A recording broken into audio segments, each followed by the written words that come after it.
इस कार्यक्रम के पुण्यार्जक हैं साधु सेवा ट्रस्ट। सभी गुरु भक्तों का एक ही प्रण, साधु सेवा और समर्पण। इसी भाव एवं भावना के साथ कार्य कर रहा है साधु सेवा ट्रस्ट। हम जानते हैं हमारे गुरुओं ने हमें इतना सब कुछ दिया, परंतु हमने अपने गुरुओं के लिए क्या किया, ये सवाल जरूर उठता है। देश के कई ऐसे प्रांत हैं जहां पर दिगंबर मुनियों को विहार करने में बहुत कठिनाई आती है।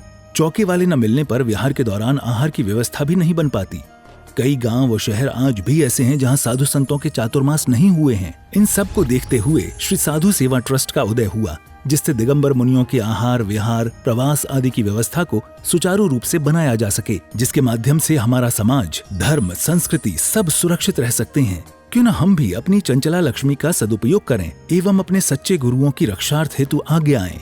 योजना: परम संरक्षक 1,11,111 रुपए, वरिष्ठ संरक्षक 51,151 रुपए, संरक्षक 31,131 रुपए, आजीवन सदस्य 21,121 रुपए, सदस्य 11,111 रुपए। खाता विवरण: account name VVSP Sadhu Seva trust, bank name HDFC bank limited, account number 50200073358170, IFSC code HDFC 0001273, trust PAN card AADTV 8567E, mail ID vvspsadhusevatrust@gmail.com।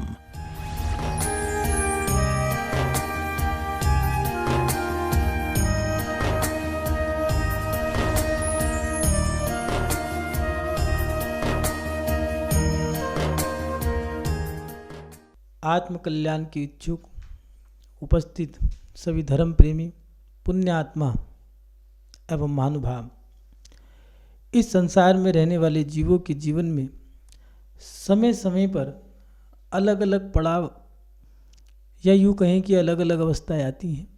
जैसे बाल्यकाल, किशोर काल, युवा अवस्था, प्रौढ़ अवस्था, वृद्ध अवस्था, ये अलग अलग अवस्थाएं अलग अलग समय पर आती हैं और प्रत्येक अवस्था अपना अपना अनुभव दे करके चली जाती है। बाल्यकाल ये एक ऐसा काल है जिसमें मात्र खेल कूद, मौज मस्ती और मन की इच्छाओं को पूरा करने का एक ऐसा समय है, लेकिन सबसे छोटा काल है। मात्र जन्म से लेकर के 8 वर्ष तक का समय।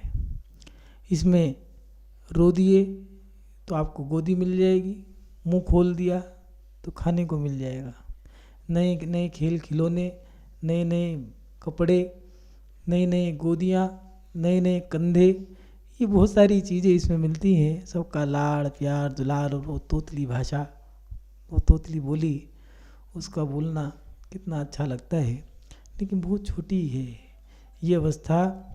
बाल्यकाल की अवस्था एक बहुत छोटी अवस्था है, मात्र 8 वर्ष। बाल्यकाल में जो आनंद है वो आनंद किशोर काल में नहीं है, लेकिन बाल्यकाल की अवस्था 8 साल की है और किशोर काल की अवस्था लगभग 12 वर्ष की, 12-15 वर्ष की अवस्था। इस अवस्था में थोड़ा सा बोझ बढ़ जाता है, पढ़ाई लिखाई, जिम्मेदारी बढ़ गई है, एक बोझ आ गया है। कौन सा? पढ़ाई लिखाई का। इसमें पढ़ना है, सीखना है। चाहे वो पुराने ज़माने में प्राचीन जो राजा महाराजा हुआ करते थे, वो भी अपने बच्चों में शिक्षा दिया करते थे। अस्त्र शस्त्र की विद्या हो, चाहे घुड़सवारी हो, कृपाण, तीरंदाजी, भाला, तलवार, ये सब चलाना। इसके साथ साथ पढ़ने की विद्या में धर्म का आध्यात्मिक शिक्षा, इसके साथ साथ धर्म की आध्यात्मिक शिक्षा के साथ साथ कुछ विद्याएं हैं, ज्योतिष विद्या, वास्तु विद्या और भी सारी विद्याएं हैं, लेकिन ये समय तो मात्र पढ़ने का है।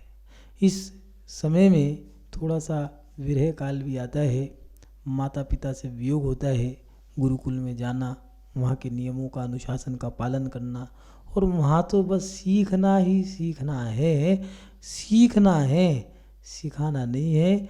कुछ नहीं कहना, मात्र सीखते जाओ, पढ़ते जाओ, समझ नहीं आए पूछ लो, लेकिन वहाँ पर तो बस गुरु की चलती है और किसी की नहीं चलती। किशोर काल में मात्र अपने आप को संभालना है, अपने आप पे नियंत्रित रखना है, और ये किशोर काल हमें नियंत्रित रखने का काल है। बाल्यकाल में तो जो मन है वो करो, जैसा मन हो वैसा करो, खेलो कूदो खिलाओ नाओ, चीखो चिल्लाओ, सब अच्छा लगता है। लेकिन किशोर काल एक ऐसा काल है, इसमें अपने आप को नियंत्रित रखना पड़ता है, अपने आप को संतुलित रखना पड़ता है। और इस काल में जो हमने अध्ययन किया है, शिक्षा प्राप्त की है, इस शिक्षा और अध्ययन को प्राप्त करने के बाद हमारे पास बहुत बड़ी उपलब्धि आती है, ज्ञान की उपलब्धि। और इस किशोर काल के बाद एक नई अवस्था आती है, वो है युवा अवस्था। जोशीली भरी अवस्था है ये युवा अवस्था। इस युवा को उल्टा कर दोगे तो वायु बन जाएगा, और ये वायु युवा हवा की तरह दौड़ता है, उसमें जोश भरा है और उस जोश में वो होश खो बैठता है। इसलिए ये युवा अवस्था एक अलग ही अवस्था है। युवा के ऊपर बहुत सारे लोगों की निगाहें टिकी होती हैं, प्रत्येक माता पिता की, समाज सुधारकों की, देशभक्त, चाहे वो धर्म भक्त हो, सभी की निगाहें युवा पे टिकी है कि युवा अवस्था जो युवा हैं वो हमें कुछ देंगे। युवा अपने कंधों पर बहुत बड़ी जिम्मेदारी लेकर के चल सकता है। युवा अपने जीवन में चाहे तो देश को संभाल सकता है, धर्म को संभाल सकता है, समाज सुधारक बन सकता है। युवा क्या नहीं कर सकता। माता पिता को कंधे पे बिठा करके 4 धाम की यात्रा करा सकता है। युवा माता पिता की समाधि करा सकता है। युवा क्या नहीं कर सकता। युवा अवस्था एक ऐसी अवस्था है जिसमें सभी के सपने साकार करने का एक जोश रहता है।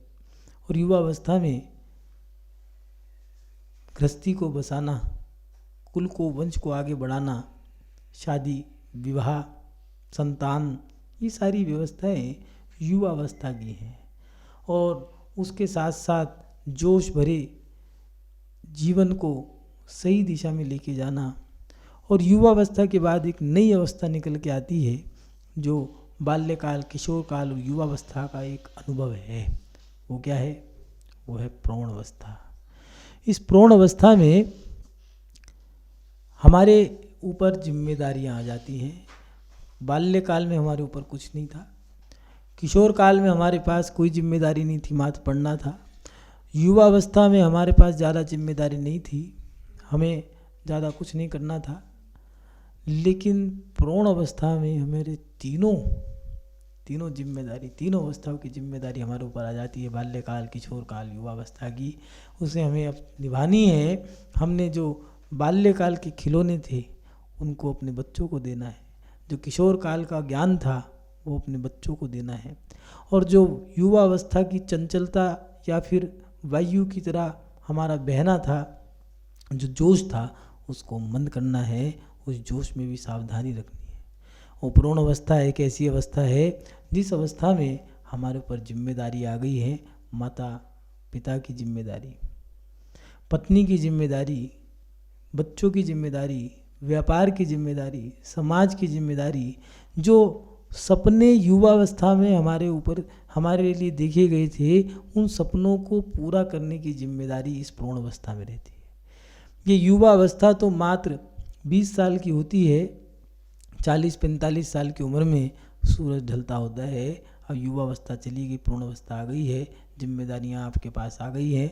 और अब इस जिम्मेदारी भरी अवस्था, ये प्रौढ़ अवस्था, इस अवस्था में तो आपको अपनी जिम्मेदारियां निभानी है। सबके सपने पूरे करने हैं, जो आपके संग साथ जुड़ गए हैं, आपके माता पिता, आपकी पत्नी, आपके बच्चे, आपका व्यापार, आपका अड़ोस पड़ोस, कुटुंब, आपकी समाज, आपका धर्म, आपका देश, इन सब के प्रति जो आपके दायित्व हैं, समय समय पे आपको उनको निभाना है। अगर किसी की शादी का कार्ड आया है और आप अस्वस्थ हो तो जाना तो पड़ेगा। अगर आपके यहाँ संतान हो गई है, जिन बच्चों को आपने बड़ा किया था उनके यहाँ संतान हो गई है, तो उनके यहाँ भी आपको रुकना पड़ेगा। बेटे ने कहा है पिताजी आ जाओ, तो फिर तो जाना ही पड़ेगा, चाहे पिताजी की कैसी भी स्थिति हो। क्यों? क्योंकि जिन जिम्मेदारियों को आपने अपने गले से लगा लिया है उन जिम्मेदारियों को निभाना पड़ेगा। और महानुभाव, प्रौढ़ अवस्था के बाद एक ऐसी अवस्था आती है जिसका नाम है वृद्धावस्था। ये वृद्धावस्था एक ऐसी अवस्था है जिस अवस्था में मात्र क्षीण क्षीण होना ही है। जैसे शरीर का शिथिल हो जाना, सबसे पहले आँखों का साथ छोड़ देना, धुंधला धुंधला दिखाई देना। पहले दूर का चश्मा चढ़ता है, फिर पास का लगता है, फिर मोतियाबिंद होता है, फिर आँखों का दीपक धीरे धीरे बुझ जाता है। उसके साथ साथ कान की शक्ति भी धीरे धीरे कम हो जाती है, सुनाई कम देते हैं। उम्र जैसे जैसे बढ़ती है दांत नीचे गिरते हैं। दांत के ना होने से हमारा भोजन भी अब हल्का हो गया है। शरीर में दांत ना होने से पेट की आंत हल्की पड़ जाती है। शरीर में जो जाना चाहिए, जो भोजन हमारे उदर में जाना चाहिए वो नहीं जा पाता और शरीर शिथिल हो जाता है। अब तो मूंग की दाल, खिचड़ी, हलवा यही रह गए हैं, दांत चले गए। शरीर शिथिल हो रहा है, हाथ पैर भी अब लड़खड़ाने लग गए हैं। हाथ पैर, पेट की आंत, मुंह के दांत, आँख, कान, सब इंद्रियां शिथिल हो गई हैं। शरीर शिथिल हो गया है। एक ऐसी अवस्था है जो दूसरे पे निर्भर है। बेटा एक सामान यहाँ से उठा के यहाँ रख देना, रख दिया तो ठीक है, नहीं तो एक लाठी के सहारे खड़े रहो। इसलिए वृद्ध अवस्था एक ऐसी अवस्था है, जितनी अवस्थाएं आती हैं चली जाती हैं। बाल्यकाल आया चला गया, किशोर काल आया चला गया, युवावस्था आई चली गई, पूर्णावस्था आई चली गई, वृद्ध अवस्था आई नहीं। ये आती है, सारी अवस्था आती है चली जाती है, लेकिन वृद्ध अवस्था आती है ले जाती है। इसलिए इस वृद्ध अवस्था में तो सावधान रहना है। उस वृद्ध अवस्था के समय में वृद्धों के मन में एक जिज्ञासा रहती है कि जीवन के आखिरी समय में हम अपने जीवन को कैसे जिए। वो वृद्ध अवस्था जो है, किसी शायर ने बहुत अच्छी बात लिखी है, मैं तो उस दौर का वीराना खंडर हूँ यारो, मैं तो उस दौर का वीराना खंडर हूँ यारो, यहाँ तो कोई दीप जलाने भी नहीं आता। बुजुर्ग अवस्था एक ऐसी अवस्था है जिस बच्चे को गोदी में उठा करके लोग गाल चूमते थे, अब उसी बच्चे को जो वो 80 साल का हो गया है, 8 वर्ष की उम्र में गाल चूमा करते थे, 80 साल की उम्र में उसके चेहरे की झुर्रियों को देख करके लोग पीठ कर लेते हैं। ये वृद्ध अवस्था एक ऐसी अवस्था है जिसमें लोग सामने वाले व्यक्ति को, उस वृद्ध को हीन, दीन, हीन प्रवृत्ति वाला, अस्वस्थ, बेटा अगर वो खांस दे तो माँ कहती है बेटा दूर रहो कि इन्फेक्शन ना हो जाए। ऐसी अवस्था ये वृद्ध अवस्था है। और उस वृद्ध अवस्था में सही मायने में विरक्ति तो वृद्ध अवस्था में ही होती है। बाल्यकाल में तो खेल लिए, किशोर काल में पढ़ लिए, युवावस्था में तो मौज मस्ती है, घूमना, खाना, पीना, ओढ़ना, पहनना, नाचना, गाना। प्रौढ़ अवस्था में जिम्मेदारियों की ठीकरे को, बोझ को लेकर के चलना। लेकिन वृद्ध अवस्था एक ऐसी है जिस अवस्था में हमारे जीवन में आध्यात्मिकता और विरक्ति आ जाती है। उस समय में हमारे मन में आता है कि विरक्ति आने के बाद कि इस वृद्ध अवस्था को या जीवन के आखिरी समय में हम जिए कैसे। महानुभाव, जीवन के आखिरी समय में या वृद्ध अवस्था में जीने के कुछ उपाय बताए हैं। 4 चीज़ें ऐसी हैं जो आप अपने जीवन में सूत्र बना करके उतार लें या औषधि की तरह ग्रहण कर लें तो आपके जीवन में बहुत काम आएगी। पहली बात, अगर वृद्ध अवस्था में आप पहुंच चुके हो तो ज़्यादा टोका टाकी ना करें। वृद्ध अवस्था में टोका टाकी किसी को अच्छी नहीं लगती। सभी बातों को जानना अब जरूरी नहीं है। वृद्ध अवस्था में ज़्यादा टोका टाकी करोगे, किसी भी युवा को, युवती को, बहू बेटों को भी टोका टाकी अब पसंद नहीं है। पूज्य आचार्य श्री शिवकोटि स्वामी जी ने भगवती आराधना में साधु के लिए लिखा है कि साधु ही साधु को ज़्यादा टोके ना। जब पूछे तो ही बताए, टोकेंगे तो विवाद होगा। इसलिए सभी बातों को जानना या फिर बात बात पर टोकना, पूछना, ये सब वृद्धावस्था में विराम देना होगा। कौन आया है, कौन जा रहा है, घंटी बजी नहीं, गेट खुला नहीं, बेटा कौन है, त्योहार के समय में कोई आया, कहाँ से आया, कौन आया, कितना दिया, कितना लिया, कहाँ क्या क्या दिया, क्या ज़रूरत है। जब आप अपने रिश्तों को निभा रहे थे तब आपसे किसी ने नहीं पूछा। जब बच्चे को, बहू को आपने मकान की जिम्मेदारी दे दी है और बेटे को व्यापार की, अब जब जिम्मेदारियों से मुक्त हो गए हो तो फिर टोका टाकी किस बात की। इसलिए सभी बातों को जानने की आदत अब बंद कर दो। दूसरी बात, बात बात पर टोकना, पूछना, ये भी बंद कर दो। माने ज़्यादा टोका टाकी करोगे तो याद रखना सामने वाला भी ठोका ठाकी कर देगा। इसलिए वृद्ध अवस्था में टोका टाकी ना करें, सभी चीज़ों पर विराम दे दो। जितना टोका टाकी करोगे, देखना जिन घरों के अंदर वृद्ध लोग ज़्यादा बोलते हैं उन घरों में कलह ज़्यादा होगी, लड़ाई झगड़े ज़्यादा मिलेंगे। और जिन घरों के अंदर वृद्ध टोका टाकी नहीं करते, अपना बैठे हैं, वो घर स्वर्ग हैं, उन घरों के अंदर शांति है। इसलिए वृद्ध अवस्था में ज़्यादा टोका टाकी ना करें। दूसरी बात, ज़्यादा ना बोलें। अगर जीवन का अंतिम पड़ाव आप जी रहे हो, जीवन के अंतिम समय में ज़्यादा बोलना व्यर्थ है। अब आपकी किशोर अवस्था नहीं है या बाल्यकाल की अवस्था नहीं है जो लोग आपकी वाणी को सुने।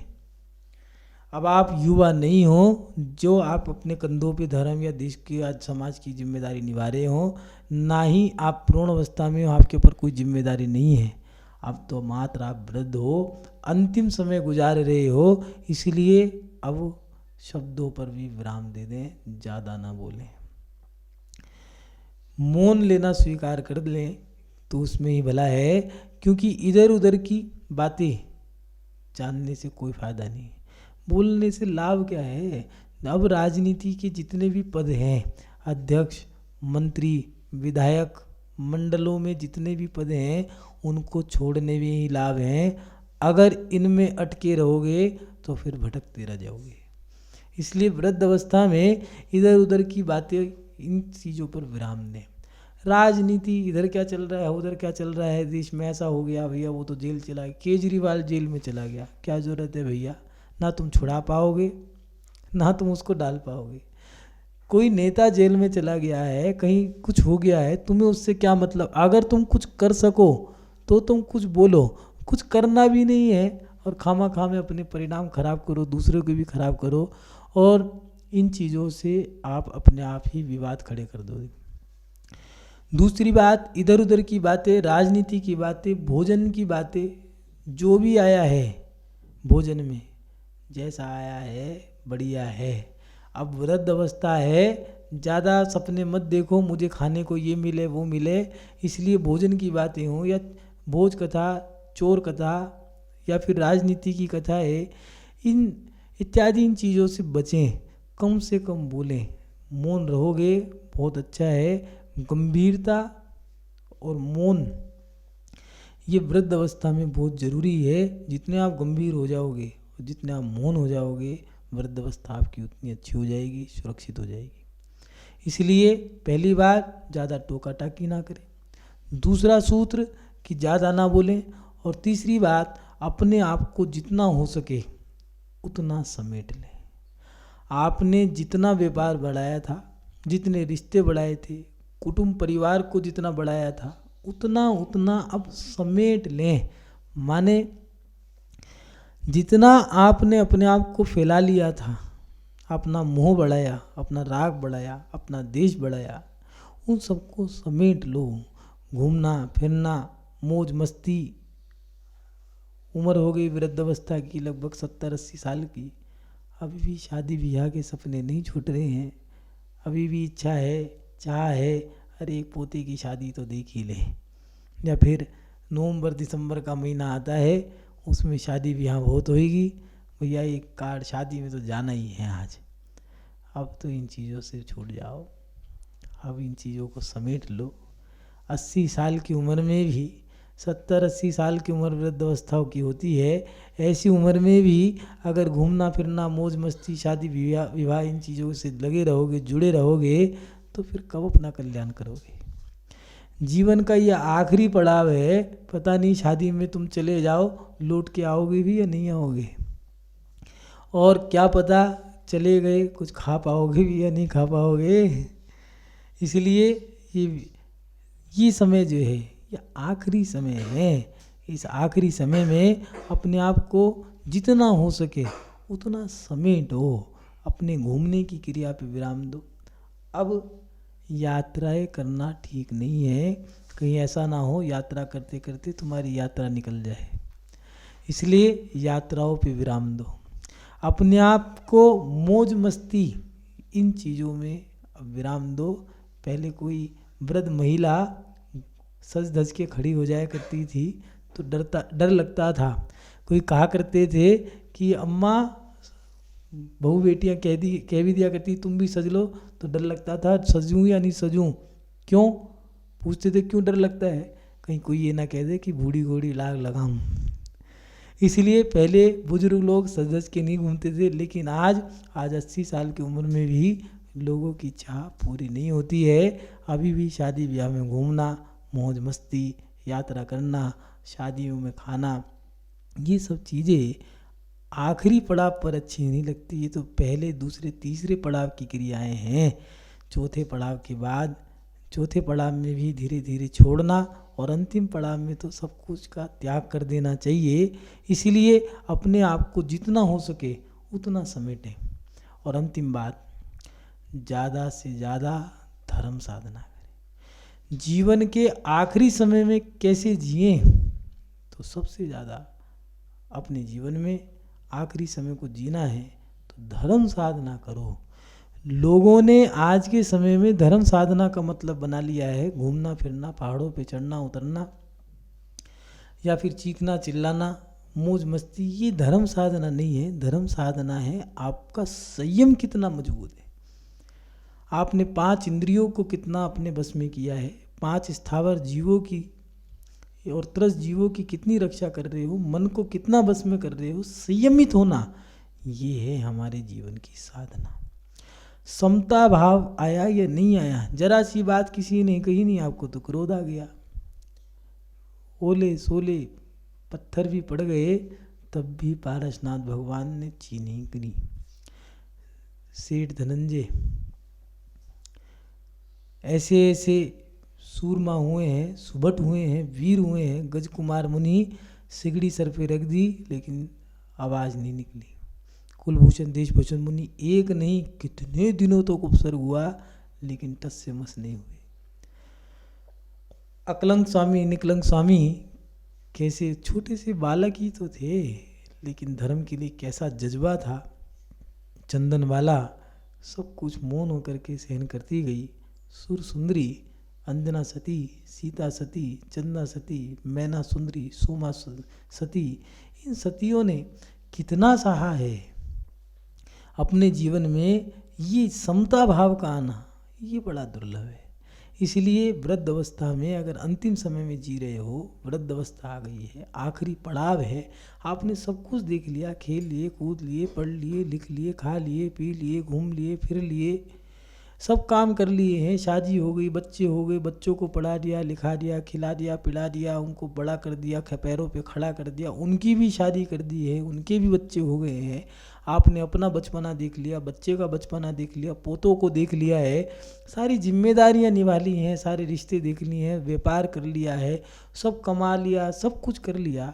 अब तो विरक्ति लिया हो, अब तो इस क्रिया को थोड़ा सा विराम दे दो, थोड़ा सा अपने जीवन में धर्म ध्यान की ओर भी बढ़ो। आखिरी पड़ाव है, इस आखिरी पड़ाव में अब आपके पास कोई जिम्मेदारी नहीं है। ज़्यादा से ज़्यादा, जितना ज़्यादा हो सके उतना धर्म साधना करो। महानुभाव, पहले के बड़े बुजुर्ग अपने आप को सीमित दायरे तक ही रखते थे। जैसे कम बोलना, एक कमरे में रहना, पूछने पर बोलना, कोई बात नहीं, पूरे दिन बैठे हैं कहाँ हैं पता ही नहीं, अगर दादाजी के पास जाना है, उन्हें यही नहीं पता दादाजी हैं कहाँ।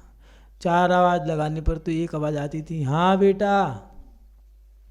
कम बोलते थे, एक कमरे में बैठे हैं, एक कुर्सी हुआ करती थी जिस पे हिल डुल लिया करते थे, उस कुर्सी पे बैठे हैं, चिंतन करते जा रहे हैं। 4 किताब हुआ करती थी, एक मटका पानी का हुआ करता था, 2 खिड़कियां हुआ करती थी आमने सामने, बीच में बैठ गए। गर्मी में खिड़की बंद कर ली, सर्दी में अपना ज़्यादा हो तो एक लालटेन जला ली है, बेटा अपने कमरे में बैठे हैं।